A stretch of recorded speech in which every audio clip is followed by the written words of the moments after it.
students, welcome to my channel Commerce Vatika।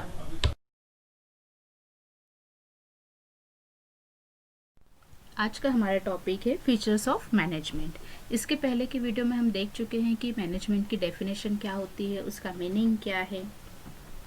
अब इसमें हम देखते हैं कि इसके मैनेजमेंट के फीचर्स क्या क्या होते हैं।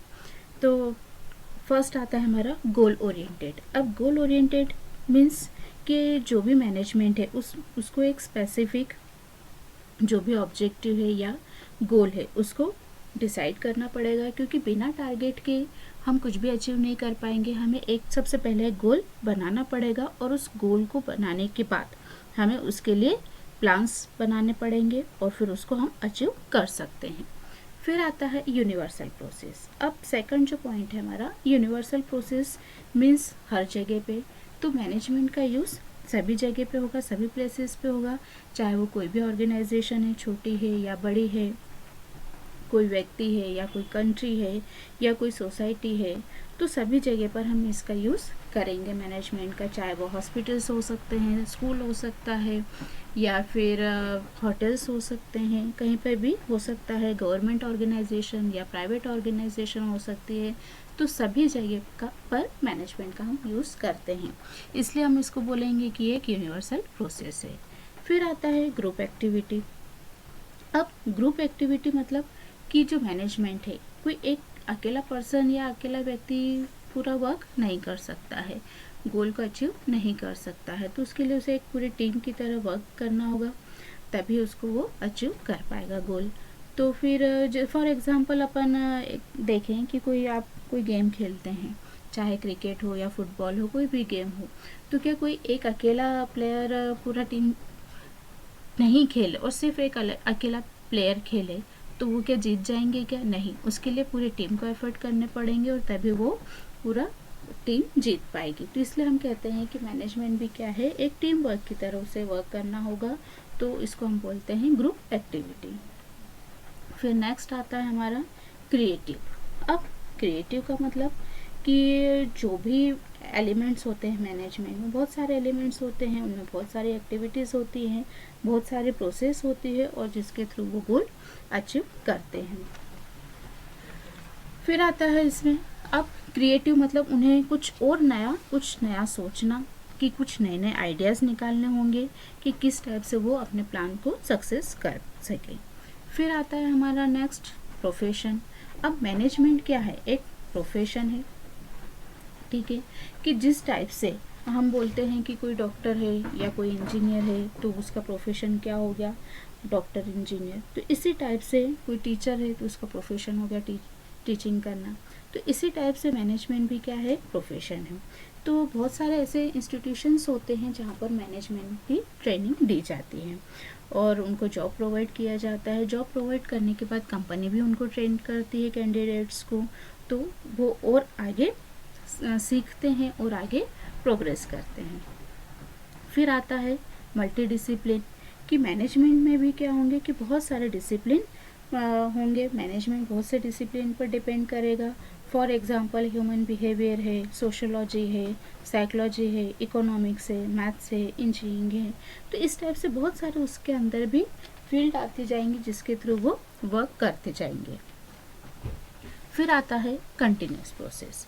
अब मैनेजमेंट क्या है, एक कंटिन्यूस प्रोसेस है, मतलब ऐसा नहीं है कि एक गोल हमने अचीव कर लिया, एक कोई टारगेट फिक्स कर लिया और हमारा काम ख़त्म हो गया, नहीं, ये कंटिन्यू चलता जाएगा। फॉर एग्जांपल हम लें कि कोई बिजनेस कर रहे हैं हम, तो हमने एक मंथ का टारगेट फिक्स कर दिया कि हमें इतनी प्रोडक्शन करना है और उसके अकॉर्डिंग इतना सेल करना है। तो एक मंथ के बाद क्या आप रुक जाओगे? क्या नहीं, उसको और करते चले जाएंगे। इसी टाइप से अगर फॉर अपन देखें कि कोई स्टूडेंट है, अगर पढ़ाई कर रहे हैं, वो क्वार्टरली एग्ज़ाम में उसने 90 अबाव लेके आया, तो क्या वो वहीं रुक जाएगा? नहीं, वो और आगे के लिए करेगा, हाफ ईयरली है या एनुअल है या एक क्लास से दूसरी क्लास में जाने के लिए नेक्स्ट ईयर। तो इस टाइप से ये प्रोसेस क्या होती जाएगी, कंटिन्यूस प्रोसेस होती जाएगी। तो इस टाइप से हम देखते हैं कि मैनेजमेंट के जो फीचर्स हैं उसमें भी कंटिन्यूस प्रोसेस होती है मैनेजमेंट की। Scope of management, production of management, marketing management, financial management, personal management. तो 4 टाइप्स के स्कोप होते हैं मैनेजमेंट में, उनके एरियाज होते हैं जहाँ पर ये मैनेजमेंट का यूज़ होता है, स्कोप्स। अब फर्स्ट देखते हैं अपन production of management. It relates to production planning and control. Production planning में right goods which will sell, produced at right time, market में डिमांड क्या है, एंड राइट कॉस्ट। कंपटीशन के अकॉर्डिंग कॉस्ट डिसाइड करना होता है। रॉ मटेरियल परचेज करना, store करना, फैक्ट्री के जितने भी ऑपरेशंस हैं उनमें रिपेयर्स आ गया, मेंटेनेंस और क्वालिटी कंट्रोल होता है। ये सभी प्रोडक्शन ऑफ मैनेजमेंट में आता है। मतलब हम कह सकते हैं कि जहाँ पर भी कंपनी में प्रोडक्शन होता है, कोई भी आइटम प्रोड्यूस्ड होगा, तो उसके लिए जो मटेरियल की ज़रूरत है हमें, चाहे हम परचेज कर रहे हैं, उसको स्टोर कर रहे हैं या उसको मेंटेन कर रहे हैं, तो वहाँ सभी जगह पर ये इस प्रोडक्शन ऑफ मैनेजमेंट का यूज़ होगा। नेक्स्ट आता है marketing management. It refers to assessment of needs of consumers and producing goods और सर्विसेज नीडेड बाय हिम। इसमें मार्केटिंग रिसर्च की जाती है कि कंज्यूमर्स की डिमांड क्या है, अभी फैशन क्या चल रहा है, अभी सीज़न क्या है, तो उसके अकॉर्डिंग कंज्यूमर्स की डिमांड भी चेंज होती जाएगी। फिर कंज्यूमर किस टाइप के हैं, मिडिल क्लास के हैं, हायर क्लास के हैं, या किस टाइप के कंज्यूमर हैं, उन्हें किस क्या क्या उनकी ज़रूरतें हैं, क्या क्या नीड्स है, उसके अकॉर्डिंग उसकी प्लानिंग की जाती है।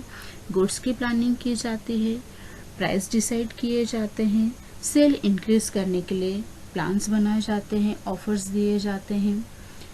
इस टाइप से मार्केटिंग मैनेजमेंट में होगा। नेक्स्ट आता है फाइनेंशियल मैनेजमेंट। फाइनेंशियल मतलब जहाँ पर भी हमारे जिस भी रिसोर्सेज से पैसा आ रहा है या पैसा जा रहा है, तो वो जहाँ पर भी कैलकुलेशन किया जाएगा वो सब फाइनेंशियल मैनेजमेंट के अंतर्गत आएगा।